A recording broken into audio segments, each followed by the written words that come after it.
is going on, you in the tube? This your boy Trucker Will. We trucking it like always, trying to make this money, trying to make this dope. But before we get into it, remember to like, subscribe, and share. Hit that bell below so you know when I come out with new videos on my blacktop journey. As well, smash the thumbs up button so it can stimulate that YouTube algorithm to help other drivers that are coming into the industry find my channel.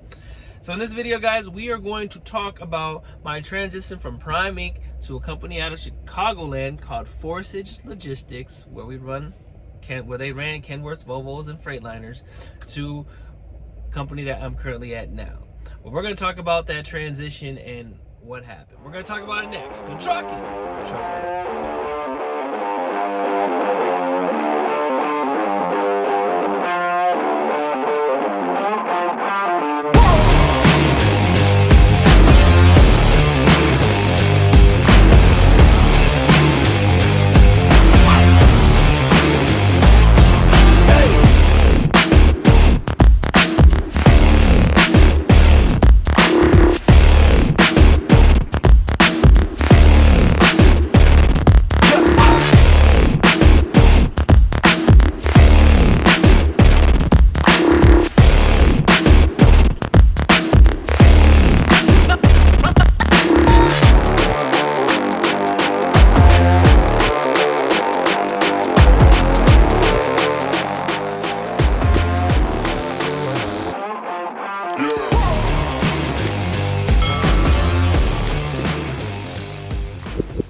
What is going on, you in the tube? This your boy Trucker Will. We trucking it like always, trying to make this money, trying to make this dough. Remember to do me a quick favor, like, subscribe, and share. Hit the bell below so you can come out with new videos on blacktop journey. As well, smash the thumbs up button so it stimulates that YouTube algorithm to help other drivers find the channel if they're interested about coming into the industry. So guys, it's been a minute since I made a video. I've been grinding and hustling, trying to make this money, trying to make this dough, but it's been challenging, to say the least. With rates being excessively low, trying to run miles, not really getting the opportunity to be, home, and just trying to find my footing. So for those who don't know, I left Prime about a year ago. I went over to a company called Forsage Logistics. A buddy of mine told me about the company, and I pretty much left Prime, and they flew me to Chicago and put me in a truck. Pretty much had the truck the same day, and I made a check after not making a check at Prime for almost a month. So a little bit about Forsage Logistics if you guys are thinking about going there. They're out of Chicagoland. Pretty much you're not going to have too much of an issue. You're going to be an independent contractor running cents per mile. For the most part, you're probably going to start anywhere from 55 to 60 cents a mile. You may get 65, you may get 70. I don't know exactly what they're starting with, but with the rates being so low, you're probably going to come in at about 55 to 57 cents a mile. Everybody's there is pretty cool, laid back. They're a Russian-owned company, but everybody in the office is pretty cool. Anywhere from them, Maya, who else I can think of? People in your safety department, pretty laid back, pretty easy going. You get your tablet to do your logs and things of that nature. 1 second, guys. One thing that I forgot to tell you guys, right? So while I was at Forsage Logistics, the last thing, kind of before whatever transpired, was they were getting upset with me for my fuel consumption.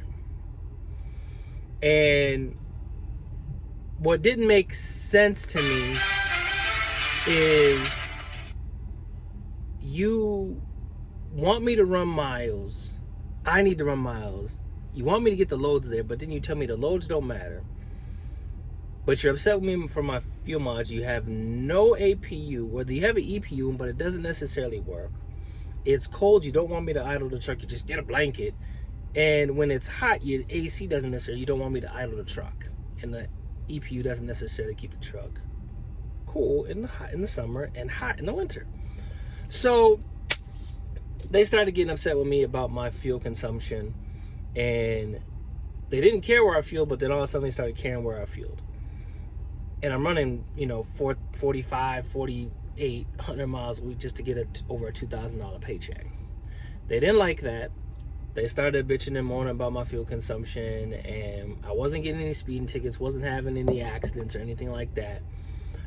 But what it ended up becoming, because they were always complaining about how much money I was making. So somebody was tracking my pockets, and they were constantly worrying about how much money they had to pay me. So what did they want to do? Indirectly, they wanted to get rid of me because I wasn't having any accidents. You weren't fixing the truck, but the truck's running constantly non-stop running.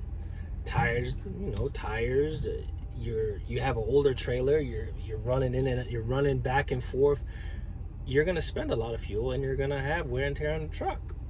But that's what happened for the most part. Now you see the other part of it.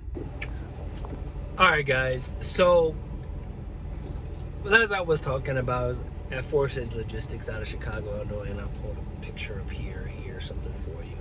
So we was there for about a year, running pretty consistently.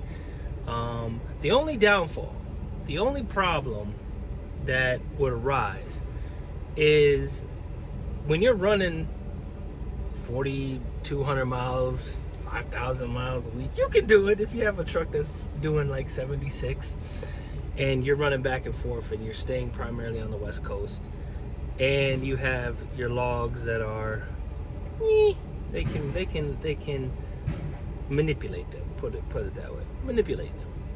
So running back and forth, and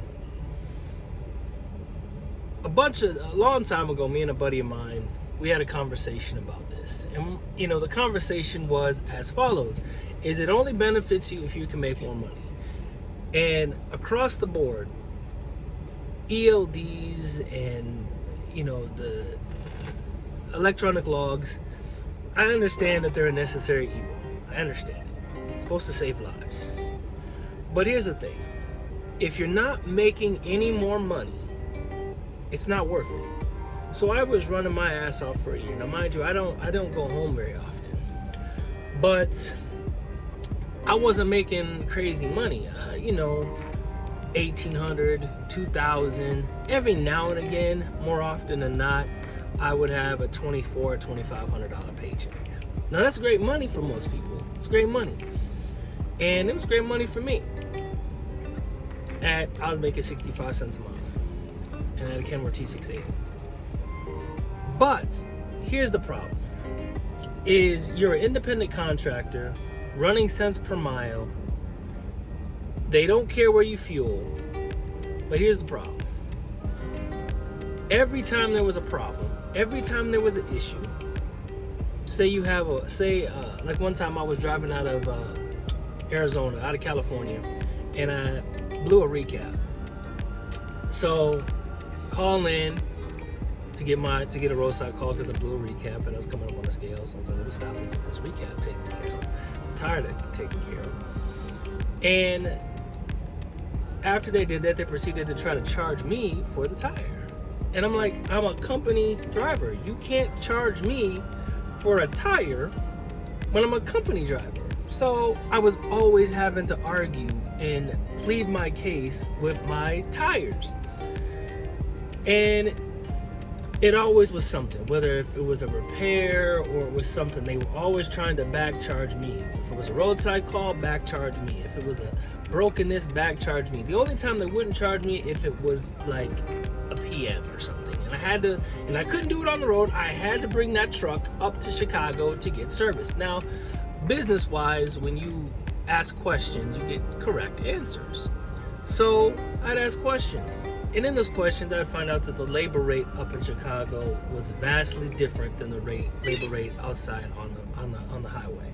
So I understood why they did it, but it was an inconvenience to the driver. So as I'm running, I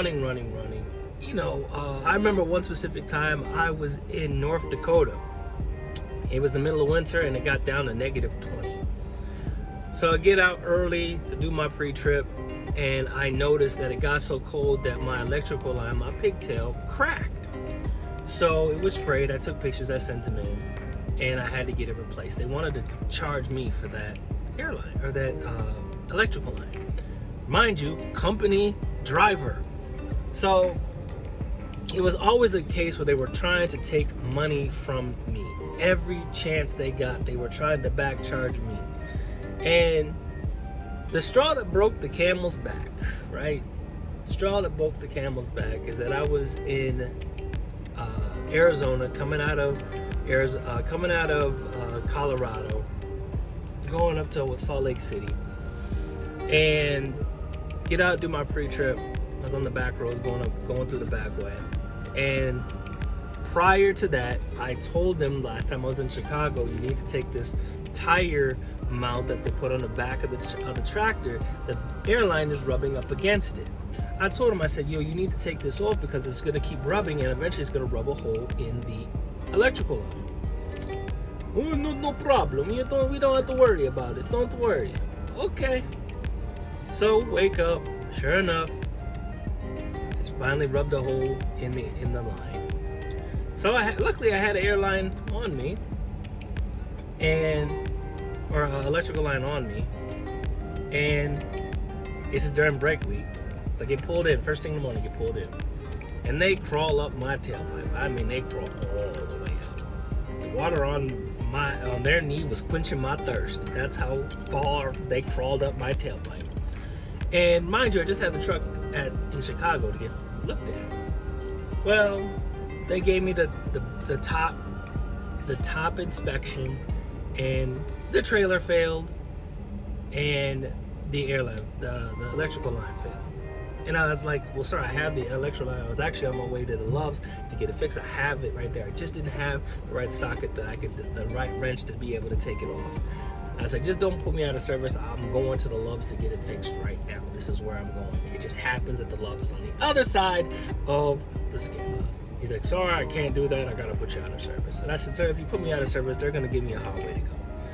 So, lo and behold, get put out of service, and they have a Holy Ghost fit. Holy Ghost fit. So, in that Holy Ghost fit, he's like, bring the truck back. Where are you going? I'm like, I'm going to Washington. He's like, well, once you get there, bring the truck back. So at this point, he's telling me that he wants me to bring the truck back. So I'm under the impression that he's letting me go because the truck failed us an inspection. But I've told you about the inspection, but you don't want to fix the stuff, but you want me to bring the truck back. So I said, all right, cool, no problem. I'll bring the truck back. No worries. I said, just don't leave me stranded out here, because I wouldn't do you like that. Just don't leave me stranded out here. He's like, yeah, just do that. So I'm like, okay, but why I'm there? Why I'm at the spot I'm waiting for the person to come change my electrical line. I'm putting my application in for another place. So put my application for another place, get hired. Why I'm bringing that truck back all the way to Washington, I stop to do my drug test, go all the way up there, get there, and then I get stuck up in Washington over Memorial Day weekend. So I'm stressed. I'm like, man, I don't know what I'm gonna do. Stressed. So couldn't find me a load. Finally got me a load back to Chicago. Brought that truck to the place that I was going to. Luckily, it was right around the corner. Brought my truck to that place, unloaded it, cleaned it out, dropped that truck back off at their yard, left the keys, blew the truck out again, and went and walked to the other spot. Luckily, they were right next to each other. But here's the thing. My very last check, they kept, and they kept my escrow, so they got me for about $3,500. $3,500 is what they got me for Forsage Logistics out of Chicago, Illinois. Would I recommend it? If you guys want to go there and make some money, you'll make money. But you're going to be back charged for everything. Back charged for everything. They're not going to give you your money. They're not as bad as Super Ego. They're not as bad as them, but they don't like to fix things, and they're gonna blame you for majority of things and try to back charge you and try to charge you as an owner operator, only paying you cents per mile. So that's just my story from Prime to there. I'm gonna start doing more videos, guys. I'm just really starting to get back into it. But remember to be blessed, less stress, keep the left door closed, right foot down, only when it's safe. And remember to like, subscribe, and share. Hit the bell below so don't come out with the videos on my blacktop journey. And we're going to start uploading some more videos, guys. And we're going to talk about the new country. Take it easy.